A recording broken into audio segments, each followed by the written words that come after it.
All right, we continue to of Kenya to begin. We've just seen another motorcade arriving, and Rashid, we've been here for 5 hours, so this is our 5th hour as we wait for the announcement of the 5th president. For how long shall we have to wait? Sidhani kama tutasubiri sana kama kwa wanapozungumza wachanganuzi Sam Gituku kwamba kama ashafika sasa hivi na ni saa 10, basi inamaanisha muda wote kuanzia sasa IEBC itaweza kutekeleza majukumu yake kisheria na taifa liweze kujua ni yupi ambaye amepata kura nyingi zaidi. Kile kitu ambacho singependa nikizungumze sana ni kwamba situmie neno na kwamba kuna mmoja atashindwa, mmoja atabwagwa. Ni maneno ambayo yanatia chuki sana kwa wafuasi. Kwa tuseme tu mmoja amepata kura nyingi, alafu watatu wakapata kura chache, basi mwenye kura nyingi ndiye ambaye anastahili kupewa cheti na kuwa kiongozi. Kwa sababu sasa hivi hata ile sherehe ilikuwa inaendelea maeneo tofauti tofauti, baada ya viongozi wote wamefika kidogo imetulia. Kumaanisha kwamba sasa hivi hamna sherehe itaendelea baada ya mwenyekiti kutangaza yule ambaye ameweza kupata idadi ya kura nyingi. Nafikiri ni siku ngumu sana kwa wale wagombea urais kushinda wale wafuasi wanaosubiri kujua nani atakuwa rais wa 5. And the most interesting bit is that as we await at the arrival of former Prime Minister Raila Odinga, we've seen a motorcade, we're waiting to confirm if indeed that is him. Then it would be a rare occurrence because, Steve, in 2017, we didn't see all the presidential candidates at the Bomas of Kenya. In fact, the most significant candidate was the winner, that is Uhuru Kenyatta at that time. And I'm talking about the August 8th general election. Should Raila Odinga make his way there, then this would be a historic moment where you find all the presidential candidates at the auditorium waiting for the announcement, which up to this point in time, it appears that it's only Wafula Chebukati's secret. Well, I think the Constitution itself anticipates some minimum or residual level of political maturity and decency. And in a perfect constitutional and political setting, you would be expecting all the candidates that contested in that election to show up for the final announcement. So the failure by the Honorable former Prime Minister Raila Odinga to show up in 2017 can only be explained in terms of political bad manners. He needed to have shown up, show appreciation, and tell the IEBC, we have received the results, but we disagree. We're going to progress to the court. That is the kind of maturity that promotes peace and tranquility in the country. So we expect that if that indeed is his motorcade, that would be commendable. We would have expected him to show up, and if he has indeed arrived, then we thank him and we commend that action. We also expected the other candidate, David Mwaure, to also show up, just in solidarity, because he participated in the election to the end. Yeah, he's already there, yeah? Yes. That's fine. That is the kind of solidarity we need in our political leadership. It also helps to manage the tension. Because if a leading presidential contender fails to show up to receive the results, it demoralizes his support base. And in a country that is deeply divided along ethnic lines, you can see, even without intending, the action of absconding or staying away from the formal declaration of results, that ceremony can trigger unrest. Because supporters tend to sympathize. Kriegler said, if you look at the IREC report, the independent review report that analyzed the management of election in 2007, they said Kenyans have a peculiar habit. They are heavily invested in the elections that it makes it impossible to transition post the election. And Rashid, on your screen, you'll find the arrival of the Deputy President's mother arriving at the Bomas of Kenya alongside other family members, of course, arriving here to witness the announcement from the IEBC, of which we still do not know the details, that Wafula Chebukati will be declaring to the country. Of course, ours is to wait for that announcement, just like even those friends and family of the candidates will also be waiting for. Lakini pengine kuna swali mtu angependa labda pengine niulize. Kuna uwezekano kwamba hadi kufikia sasa walio pale hawajui nani ambaye ameweza kupata kura nyingi? kufikia sasa, ikiwa sasa tushafika saa 10, na kuna uwezekano kwamba labda pengine wale viongozi wa karibu na viongozi wao, nauliza nyote, Steve, Javas, na kuna uwezekano kwamba watu wana mwelekeo kwamba inaelekea, ama bado kufikia sasa sio wote wanaojua hasa nini kinachoendelea?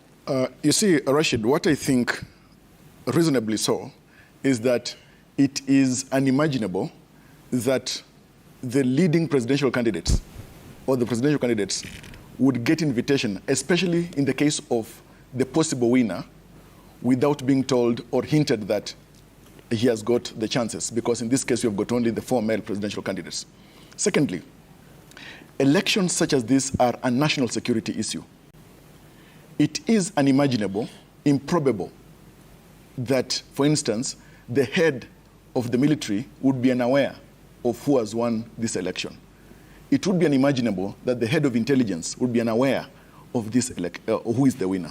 It is improbable as well that the head of the team amongst the elite squad in the military that protects or provides security to the president is unaware of who has won this election.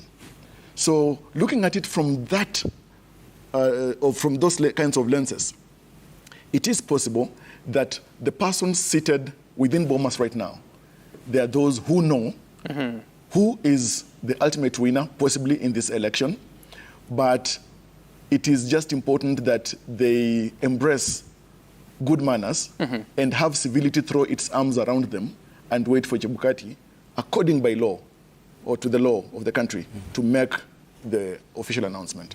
Naam, katika picha yako naangalia ni mama ambaye alimzaa William Ruto tarehe 21 Disemba mwaka 1966 kule Sambut kijijini Kamagut katika kaunti ya Uasin Gishu.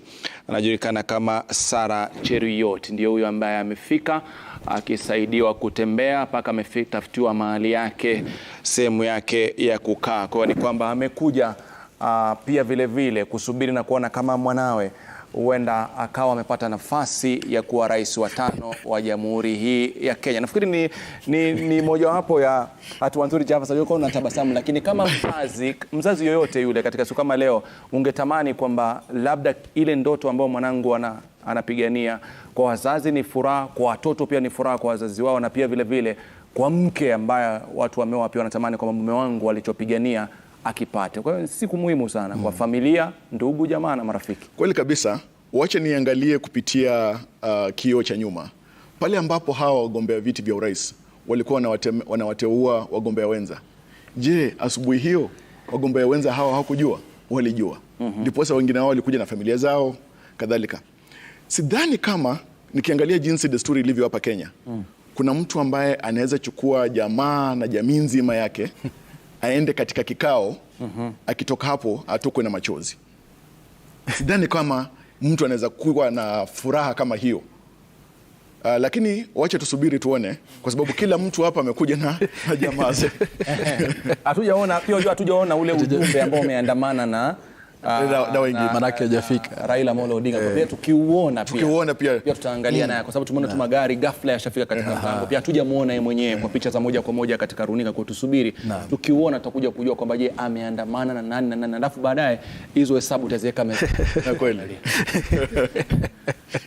Very interesting. And I don't know if any of you was able to observe the events of 2013 as soon as the president-elect was declared by Isaac Hassan, at that time the chair of IEBC. And maybe you could refresh our memories, if any of you remembers the change of guard, sort of activities and ceremonies that followed that announcement up until the president-elect that time left the auditorium, in what could be what you might see this evening, if at all there's a winner to be declared. Amazingly, because now it's almost 10 years. Yes. My memory doesn't serve me very right, but I think I was in these studios. But as expected, the person who's been declared president-elect, they normally, fall back to their official, would say, communication centers, and meet, congregate with their supporters. And then we also know that officially there is the assumption to the Office of the President Committee, whose functions now kick in. So the protocols around the security detailing and other arrangements begin thereof. But in terms of the president-elect, those people around him,